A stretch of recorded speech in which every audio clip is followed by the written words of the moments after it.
இப்ப கோலிவுட்ல பேசு பொருளா மாறி இருக்கிறது நயன்தாரா வெர்சஸ் தனுஷ் தான். இந்த ஒரு விஷயத்தை பத்தி தான் பேசி இருக்காரு பைல்வான் ரங்கநாதன். குறிப்பா நயன்தாராவை பத்தி பயங்கரமா விமர்சனம் பண்ணியிருக்காரு. ஓகே, என்ன நடந்திருக்கு, பைல்வான் ரங்கநாதன் என்னெல்லாம் சொல்லியிருக்காரு அப்படிங்கறதெல்லாம் டீடைல்டா பார்க்கலாம்.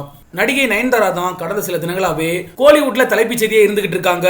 தனுஷுக்கு அவங்க எழுதின கடிதமானது திரைத்துறையில மிகப்பெரிய பரபரப்பை ஏற்படுத்துச்சு. இந்த விஷயத்துல நயன்தாரா சொல்றது எல்லாமே சரி அப்படின்னு சொல்லி ஒரு தரப்பும், இல்லங்க அதெல்லாமே தப்பு, தனுஷ் சொல்றது நியாயம் தானே அப்படின்ற மாதிரி ஒரு தரப்பு சொல்லிக்கிட்டு இருக்காங்க. இந்த ஒரு சூழல்ல தான் அவங்களோட பிறந்தநாளை முன்னிட்டு இன்னைக்கு ஆவணப்படமானது ரிலீஸ் ஆகி இருக்கு. இயக்குனர் விக்னேஷ் சிவனும் நடிகை நயன்தாராவும் கடந்த 2022ஆம் ஆண்டு காதல் திருமணம் செஞ்சுக்கிட்டாங்க. அதற்கு பிறகுதான் வாடகை தாய் மூலமா 2 ஆண் குழந்தைகளை பெற்றாங்க. சில காதல் தோல்வி சந்திச்சிருந்தாலும் கூட ஒரு வழியா காதலிச்ச திருமணம் செஞ்சு நிம்மதியா செட்டில் ஆகி இருக்காங்க. இருந்தாலும் அவங்கள சுத்தி பிரச்சனைகள் வந்தவண்ணம் தான் இருக்கு. நயன்தாரா திருமணம் பத்தின ஆவணப்படத்தை பல கோடி ரூபாய்க்கு நெட்ஃபிளிக்ஸ் நிறுவனத்துக்கு வித்தாங்க. அந்த விஷயம் தான் இப்ப மிகப்பெரிய பஞ்சாயத்தா மாறி இருக்கு. அதாவது நடிகர் தனுஷை தாக்கி சில தினங்களுக்கு முன்னாடி நயன்தாரா 3 பக்கம் கடிதம் எழுதி இருக்காங்க. இத பார்த்த பலருமே தான் தயாரிச்ச படத்துக்கு காப்பிரைட்ஸ் கேட்கறதுல என்ன தப்பு இருக்கு அப்படின்ற மாதிரி தனுஷுக்கு ஆதரவா ஒரு தரப்பும் பேசிக்கிட்டு இருக்காங்க.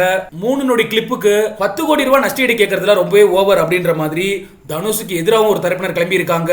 இன்னைக்கு நயன்தாராவோட பிறந்தநாளை முன்னிட்டு ஆவணப்படமானது நெட்ஃபிளிக்ஸ்ல ரிலீஸ் ஆகிருக்கு. எந்த ஒரு எதிர்பார்ப்புமே இந்த டாக்குமெண்ட்ரி மேல இல்லாம தான் இருந்துச்சு. ஆனா நயன்தாரா எழுதின லெட்டருக்கு அப்புறம் ஓரளவுக்கு என்ன அப்படிங்கிறது வெளியே தெரிய ஆரம்பிச்சிருக்கு. இந்த ஒரு சூழல்ல தான் பிரபல பத்திரிகையாளரும் நடிகருமான பைல்வான் ரங்கநாதன் சமீபத்து வீடியோவுல நயன்தாராவையும் விக்னேஷ் சிவனையும் பத்தி பல விஷயங்களை பேசியிருக்காரு. இது சம்பந்தமா தனியார் யூடியூப் சேனல் என்ன பேசியிருக்காரு அப்படின்னா, நயன்தாரா எப்பவுமே வியாபார பார்வையில தான் இருப்பாங்க. அவங்க எப்பவுமே பணமே பிரதானம் அப்படின்ற நினைப்புல தான் இருப்பாங்க. அவங்களோட திருமணத்துக்கே பத்திரிகையாளர்கள் மீடியாக்காரங்கன்னு யாரையுமே அழைக்கல. திருமண வீடியோவை நெட்ஃபிளிக்ஸ்க்கு வைக்கணும் அப்படிங்கிறதுக்காக தான் யாரையுமே அவங்க கூப்பிடவே இல்ல. தனுஷ் கிட்ட கேட்காமலே நானும் ரவுடி தான் பட காட்சிகளை பயன்படுத்தி இருக்காங்க. அது ரொம்பவே தப்பு. விக்னேஷ் சிவனும் நயன்தாராவுக்கும் இடையே காதல் இருந்துச்சு. இதுல எதுவும் தனுஷ் குறுக்கிட்டாரா? அப்புறம் ஏன் தனுஷ் பழிக்கு பழி வாங்குறாரு அப்படின்னு சொல்லி நயன்தாரா சொல்லணும். சரி, சாபம் விடுறீங்களே, சாபம் விடுறதுக்கு நீங்க என்ன கண்ணகியா? நீங்க ஒன்னும் அப்படி கிடையாது. வல்லவன் படத்துல உங்களோட உதட்ட கடிக்கிற மாதிரி தான் ஃபர்ஸ்ட் லுக் வெளியானது. ஹிந்தியில கூட அந்த மாதிரி ஒரு போஸ்டர் ரிலீஸ் ஆனது இல்ல. சிம்புவோட காதல் முறிஞ்சது. அதுக்கப்புறம் நீங்க பிரபுதேவா காதலிச்சீங்க. அவர் இன்னொருத்தரோட கணவர். நீங்க இன்னொருத்தரோட கணவருக்கு தானே ஆசைப்பட்டீங்க. பிரபுதேவாவோட மனைவி உங்க வீட்ல வந்து கத்திட்டு போகலையா? ஒண்ணு நீ என் கூட இரு, இல்லனா உன் மனைவி பிள்ளைங்களோட இரு அப்படின்னு சொல்லி பிரபுதேவா கிட்ட நீங்க சொல்லலையா? அவரு அவங்க பிள்ளைங்க தான் முக்கியம்னு சொல்லிட்டாரு. இப்போ நீங்க விக்னேஷ் சிவனை மேரேஜ் பண்ணிருக்கீங்க. அதே மாதிரி இப்ப LIK படத்தை விக்னேஷ் சிவன் எடுத்துக்கிட்டு இருக்காரு. இதுல என்னையும் தான் நடிக்க கூப்பிட்டீங்க.